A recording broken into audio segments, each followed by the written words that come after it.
Hello दोस्तों, आज हम अपने इस एपिसोड में बताएंगे एपिस्टेक्सिस के बारे में। एपिस्टेक्सिस यानी ऊर्ध्व रक्तपित्त। It's a type of disease that comes under रक्त पित्त। एपिस्टेक्सिस क्या होता है, क्यों होता है और इसमें क्या ट्रीटमेंट प्लान रहेगा, इसकी क्या पैथोफिजियोलॉजी रहेगी एंड फर्स्ट एड अगर देनी है तो कैसे देनी है और क्या देनी है, इन सब के बारे में आज हम इस वीडियो में जानेंगे। एपिस्टेक्सिस को और अच्छे से जानने के लिए हमें पहले जानना होगा रक्त पित्त के बारे में। दोस्तों, रक्त पित्त क्या है? रक्त पित्त इज कैरेक्टराइज्ड बाय रक्त दुष्टि एंड पित्त प्रकोप। रक्त की दुष्टि होनी और पित्त का प्रकोप होना। रक्त पित्त डिजीज़ की डिस्कशन ऋषियों ने की थी पंचगंगे में, मतलब कि पंजाब में। जैसे कि विसर्ग की डिस्कशन हुई थी कैलाश में, उरुस्तंभ की डिस्कशन हुई थी सुमेरु पर्वत में, और जनपद की डिस्कशन हुई थी कपिलक देश में। इसमें ऐसे सभी डिजीज़ आते हैं दैट हैज़ ब्लीडिंग टेंडेंसी, और ऐसे सभी डिजीज़ का हम डिस्कशन अपने आने वाली वीडियो में करेंगे। रक्त पित्त में पित्त डिस्टर्ब होता है, मतलब प्रकोपित होता है, और अपने स्थान से निकल के ब्लड वेसल्स में जाके रक्त को भी डिस्टर्ब करता है। पित्त का गुण होता है ऊष्मा यानी हीट। जैसा कि आचार्य चरक ने बोला है, तस्य ऊष्मणा द्रवो धातुर प्रसिच्यते। ब्लड वेसल्स में जाके अपनी हीट से धातुओं को द्रवित कर देता है।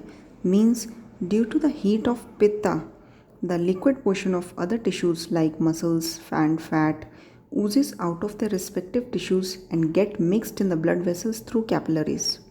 अब टिश्यू फ्लूइड भी ब्लड वेसल्स में जाके ब्लड के साथ मिक्स होगा तो ब्लड की क्वांटिटी बढ़ जाएगी, एंड ब्लड जो फ्लो हो रहा है इन ब्लड वेसल्स, वो ब्लड वेसल्स पे प्रेशर क्रिएट करना शुरू कर देगा। Ultimately blood vessels get damage and blood starts flowing out through various openings in the body like nose, ear, eyes, skin, anus, penis, vagina etcetera. इस bleeding को, जो कि पित्त के प्रकोप से होती है, उसे आचार्य ने रक्त पित्त माना है।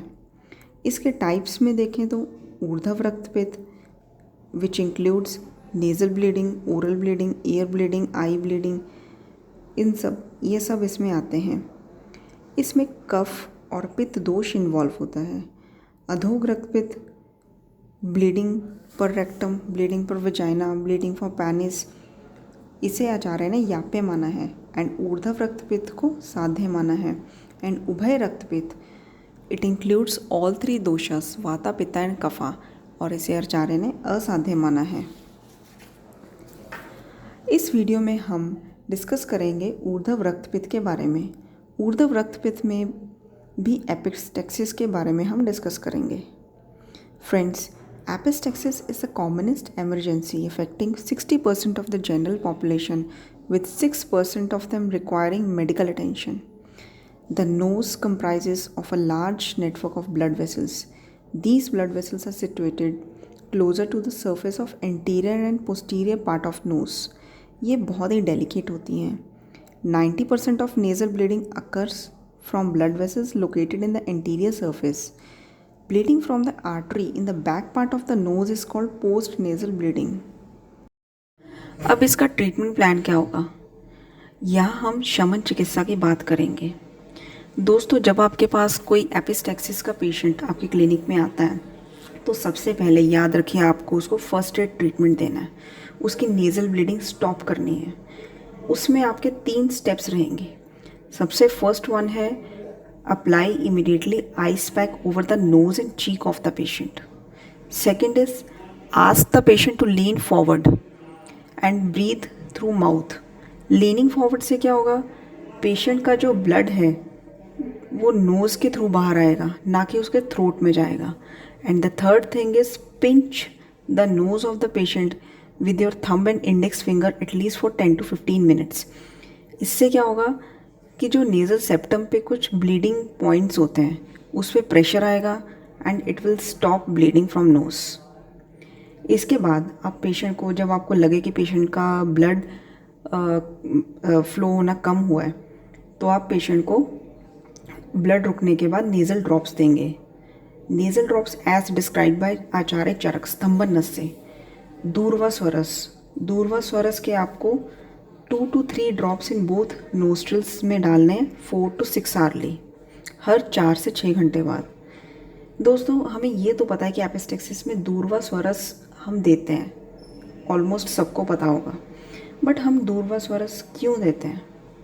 इसका ये रीज़न है कि ऊर्ध्व रक्तपित्त में आचार्य ने जो 2 दोष माने हैं, यानी कि कफ और पित्त का संसर्ग। दूर्वा स्वरस का जो रस होता है वो तिक्त और कषाय, इसका गुण होता है लघु रूक्ष, विपाक है कटु, वीर्य है शीत। मतलब इसका कर्म क्या होगा? ये कफ और पित्त दोष को शांत करेगा। इसीलिए दूर्वा स्वरस बहुत ही अच्छा काम करता है इसमें। दूसरे नंबर पे अनु तैल को हम लेंगे। अनु तैल इसलिए ले रहे हैं क्योंकि जो नोज़ के अंदर की मेम्ब्रेन है उसको मॉइस्ट रखना बहुत ही ज़रूरी है, because dryness will make nose more susceptible for bleeding. अनु तैल नोज़ को मॉइस्ट रखने के साथ साथ ब्रेन को भी काम रखता है। It keeps you away from stress. इसकी भी हम 2 to 3 ड्रॉप्स दिन में 2 से 3 बार दोनों नोस्ट्रिल्स में डालेंगे। इसके अलावा पेशेंट्स को नेज़ल ब्लीडिंग की कुछ होम रेमेडीज़ भी बता सकते हैं, जैसे कि उनको घर में नेज़ल ब्लीड हो जाए तो वो क्या करेंगे। अंगूर का रस, गाय का दूध या फिर गन्ने का रस, अनार की कली का रस, इनमें से कुछ भी अवेलेबल हो घर में, उसकी 2 से 3 बूंदें दिन में 2 से 3 बार आप डाल सकते हैं। Treatment plan. ऊर्ध्व रक्तपित्त में दोष इन्वॉल्वमेंट होगा कफ एंड पित्त। आचार्य ने आमदोष के बढ़ने को भी रक्तपित्त का एक कारण माना है। स्पेशली जो ऊर्ध्व रक्तपित्त है उसमें कफ के इन्वॉल्वमेंट होने से हमें आचार्य ने सबसे पहले आमदोष की चिकित्सा करने के लिए कहा है। आमदोष की चिकित्सा के लिए पेशेंट को दीपन पाचन औषधियाँ देंगे। इसमें हम पंचकुल चूर्ण, त्रिकटु टैबलेट्स या चूर्ण, या फिर इसके अलावा लिव 52 टैबलेट्स दे सकते हैं।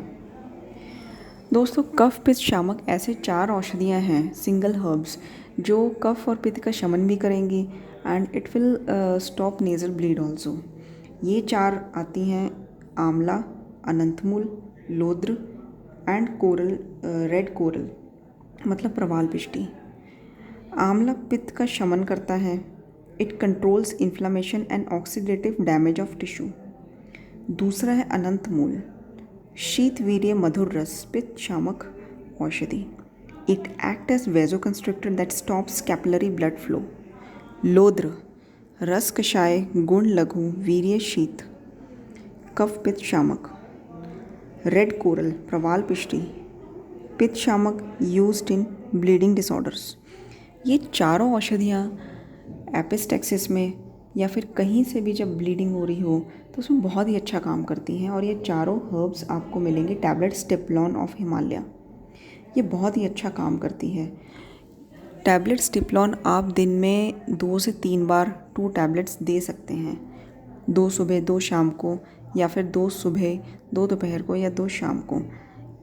1 से 2 दिन में आपको बहुत ही अच्छा इम्प्रूवमेंट मिलेगा पेशेंट में। सेकंड नंबर पे आते हैं वासावले। वासा को आचार्य चरक ने रक्तपित्त में हाईली रिकमेंड किया है। इसमें वासा, long pepper, clarified butter, honey मिलता है।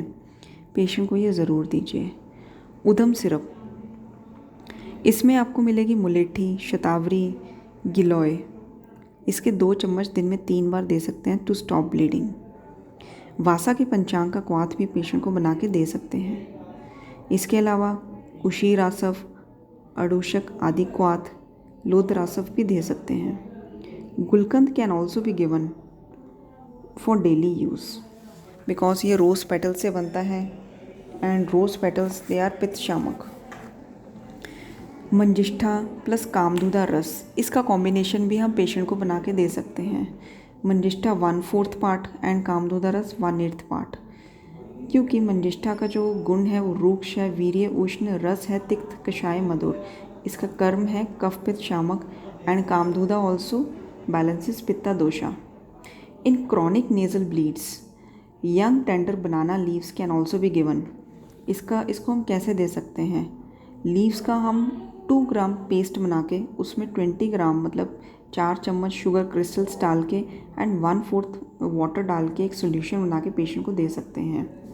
बनाना लीव्स का जो रस है वो मधुर और कषाय है, विपाक मधुर एंड वीर्य शीत है। ये कफ पित्त शामक का कार्य करता है।